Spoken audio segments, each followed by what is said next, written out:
অযোধ্যার রূপ বদল, সাক্ষী রিপাবলিক। অযোধ্যার বড় চমক হচ্ছে ধর্মপথ। অন্যতম প্রধান আকর্ষণ সূর্যস্তম্ভ। সরজু নদীর ঘাটে বাড়তি সৌন্দর্যায়ন।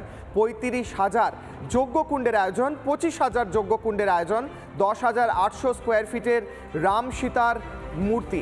তামিলনাড়ু থেকে ১২০০ কেজির ৪২ ঘন্টা। দশরথ মহল সংস্কার হচ্ছে, তারই সঙ্গে সেজে উঠেছে সরকারি তুলসী বাগান। তারই সঙ্গে সঙ্গে প্রথম সেনা বিমানের অবতরণও ঘটল বিমানবন্দরে। বিমানবন্দর খুলে যাবে আর কিছুদিনের মধ্যে। অযোধ্যা রেল স্টেশনের সৌন্দর্যায়ন হচ্ছে একদিকে, নাম পরিবর্তন হচ্ছে অযোধ্যা ধাম।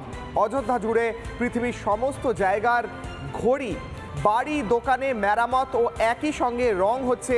প্রত্যেকটি বাড়ি একই রঙে রাঙিয়ে তোলা হচ্ছে। রামলালার প্রাণ প্রতিষ্ঠার আগে তারই সঙ্গে সঙ্গে তুঙ্গে মেমেন্টোর চাহিদা। এখান থেকেই মন্দিরের আদলে তৈরি মেমেন্টো বা স্মারক, সেই স্মারকের বিক্রিও বেড়ে গিয়েছে।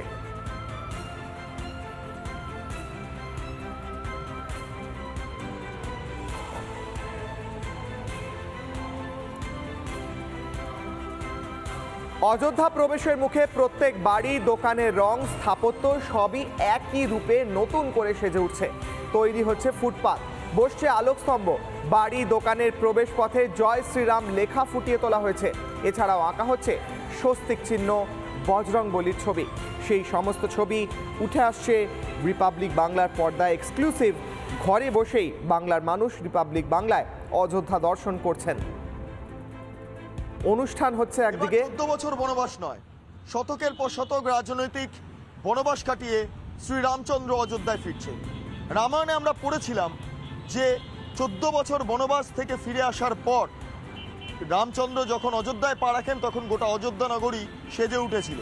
এবং আজও একইভাবে রামচন্দ্র যখন অযোধ্যায় ফিরছেন, যখন মন্দির তৈরি হচ্ছে, সেই সময় দাঁড়িয়ে এই রামনগরী অর্থাৎ রামের জন্মভূমি অযোধ্যা সেজে উঠছে বিভিন্নভাবে। প্রথমে যেই ছবিটা দেখাবো একটা বাড়ির ছবি। এখানে বলা বাহুল্য যে প্রত্যেক কটা বাড়ির রং এবং বাড়ির যে কাঠামো, যে স্কাল্পচার, সেটা কার্যত একই ধাঁচে তৈরি করা হয়েছে। ফুটপাতের এদিক হোক বা ওই দিক হোক, মাঝখানে রামপথ, কিন্তু রামপথের দুধারে যেভাবে একের পর এক বাড়ি নির্মাণ করা হয়েছে, সে বাড়িগুলো কার্যত নজর কাটছে সাধারণ মানুষের। প্রত্যেক বাড়ি, প্রত্যেক দোকানের যে শাটার রয়েছে সেখানে এইভাবেই গ্রাফিতি করা রয়েছে। এখানে যেমন লেখা রয়েছে জয় শ্রীরাম, এবং রাম মন্দিরের যে স্ট্রাকচার সেটা গ্রাফিতির মাধ্যমে, স্প্রে পেন্টের মাধ্যমে তুলে ধরা হয়েছে।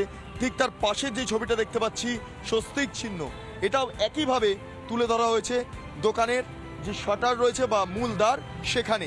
এর পাশাপাশি বাড়ির ছবি দেখানোর ক্ষেত্রে আরেকটা গুরুত্বপূর্ণ বিষয়, এই বাড়িতে কোথাও গিয়ে একটা মনে হচ্ছে সেই তৎকালীন সময় যে অযোধ্যা নগরী, সেই স্ট্রাকচার, সেই স্কাল্পচারটাই রীতিমতো উত্থাপন করেছেন এখানকার ইঞ্জিনিয়াররা।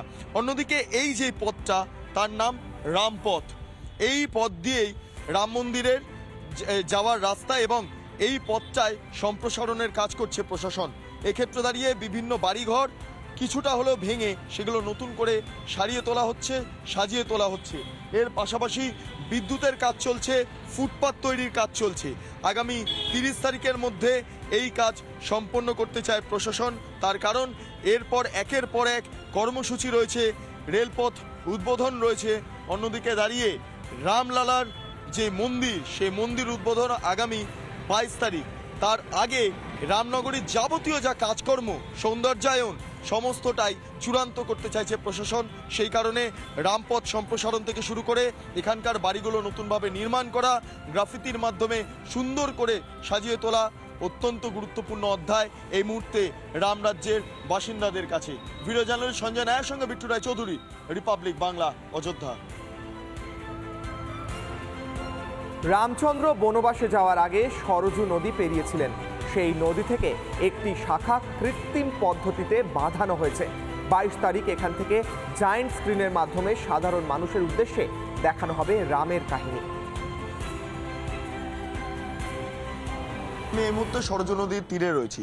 সরজু নদীর তীরবর্তী অঞ্চলে একটি শাখা বেরিয়ে গিয়েছে এবং বলা যায় যে এই সরজু নদী রামায়ণে উল্লেখ রয়েছে। রাম যখন বনবাসে যাচ্ছিলেন তখন এই নদী, অর্থাৎ এইটা একটি শাখা, এর বড় অংশ পেরিয়ে তিনি বনবাসের দিকে গিয়েছিলেন। শুধু তাই নয়, বেদ এবং পুরাণে এই সরজু নদীর কথা উল্লেখ রয়েছে। বলা বাহুল্য এই নদীটা এতটাই গুরুত্বপূর্ণ যে যেদিন রামলালার প্রাণ প্রতিষ্ঠা হবে রাম মন্দিরে, সেই দিন এই সরজু নদীর তীরে একটি বড় স্ক্রিনের মাধ্যমে রামায়ণের কাহিনী বর্ণনা করা হবে। এখানে আরতি হবে এবং প্রতি সন্ধ্যাতে এখানে এখনও আরতি হয় এবং সেই তোড়জোড়ও এখান থেকে ঢিলছোড়ার দূরত্বে শুরু হয়ে গিয়েছে।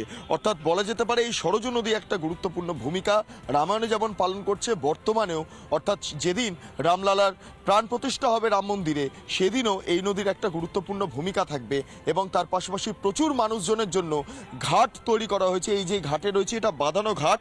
এই ঘাটের মধ্যে প্রচুর মানুষ তারা জমায়েত করবেন, তারা জড়ো হবেন এবং রাম লালার যে কাহিনী রয়েছে, রামায়ণের যে কাহিনী, সেটা জায়ান্ট স্ক্রিনের মাধ্যমে দেখানো হবে এবং সবাই এই ঘাটে বসে সেই ছবি, সেই দৃশ্য চাক্ষুষ করবেন। অর্থাৎ বলা যেতে পারে রামায়ণের ক্ষেত্রে সরজু নদীর যে ভূমিকা ছিল, রামের যে বনবাস যাওয়ার আগে পূর্বের ঘটনা, যে রাম বনবাস যাচ্ছেন তখন এই নদী পেরিয়ে তিনি বনবাসের উদ্দেশ্যে রওনা দিচ্ছেন এবং একইভাবে যেদিন রামলালার প্রাণ প্রতিষ্ঠা হবে সেই দিনও এই নদীর, এই অন্তত অযোধ্যার অঞ্চলে দাঁড়িয়ে এই নদীর কিন্তু গুরুত্বপূর্ণ একটা ভূমিকা থাকবে, তার বলার অপেক্ষা রাখে না।